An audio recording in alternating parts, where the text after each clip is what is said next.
Bonjour à tous, aujourd'hui pas de circulation. J'en profite pour poursuivre les modifications dont je vous avais parlé sur une dernière vidéo, à savoir l'ajout d'une voie sur le canton numéro 2, à savoir V4, qui permettra de faire du stockage supplémentaire au niveau du réseau. Donc ici, l'aiguille qui a été rajoutée. Il ne reste plus que mettre en place la motorisation. Donc, vu que je parle de motorisation, tout le réseau est équipé de ces petites bébêtes, les moteurs Tortoise, j'en suis très content. C'est pas trop compliqué à installer. Il y a deux contacts qui permettent de faire les réalimentations sur les cœurs d'aiguillage. Parce que même si je suis en partie en insulfrog, je réalimente les portions des lames d'aiguille. Comme ça, au moins, je suis sûr qu'il n'y ait pas de perte. Bon, voilà. Donc, ici, donc, l'aiguillage, premier aiguillage. Donc séparation de V2 sur la droite et V4, futur V4 sur la gauche. Donc ici. Donc qui permettra l'arrêt d'un train aussi bien dans un sens que dans l'autre. Donc ici j'ai préparé parce que j'ai des modifications de structure à faire.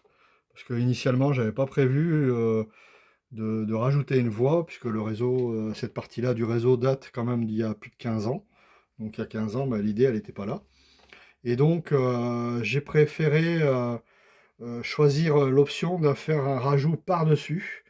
Donc j'ai découpé une plaque de contreplaqué que je vais venir poser par-dessus pour faire le demi-cercle d'un seul tenant. Donc voilà, donc ici. Donc la voie arrivera donc ici, poursuivra son chemin donc là où c'est posé, on va dire de façon très provisoire.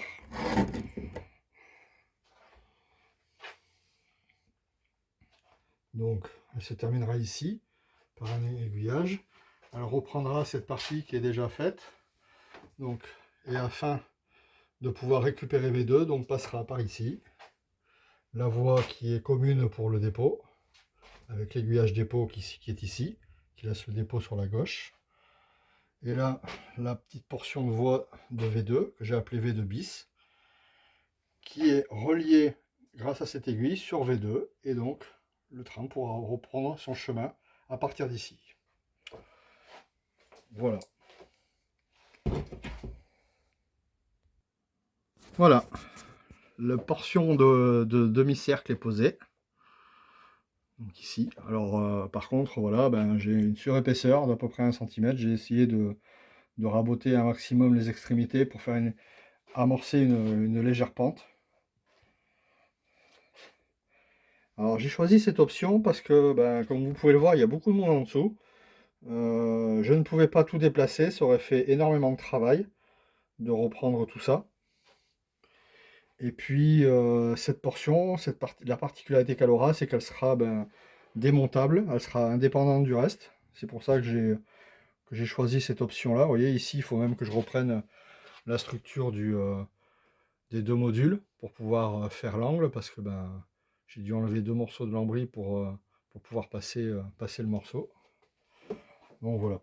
Donc après, bon, il y a un peu moins d'un centimètre, donc bon, une légère pente douce. Je pense que ça se verra à peine jusque là-bas. Il faudra juste que je trouve le moyen d'habiller les énormes trous qu'il y a ici. Je ne sais pas encore comment je vais faire. Ici, j'ai prévu plus large que la voie pour pouvoir justement remettre une partie de décor par-dessus, par chevauchement. C'est pareil, j'ai un joli trou qu'il va falloir que je comble, je ne sais pas encore comment. Donc voilà. En plus, cette partie-là, il faut que je puisse la démonter. Donc il faut à la fois que je puisse combler les trous et démonter les morceaux. Donc voilà. Donc un peu de réflexion. Avis. Si vous avez des idées, laissez-moi un message. Voilà. Ici c'est pareil, vu qu'il y a les alimentations. Je suis obligé de garder cette partie accessible.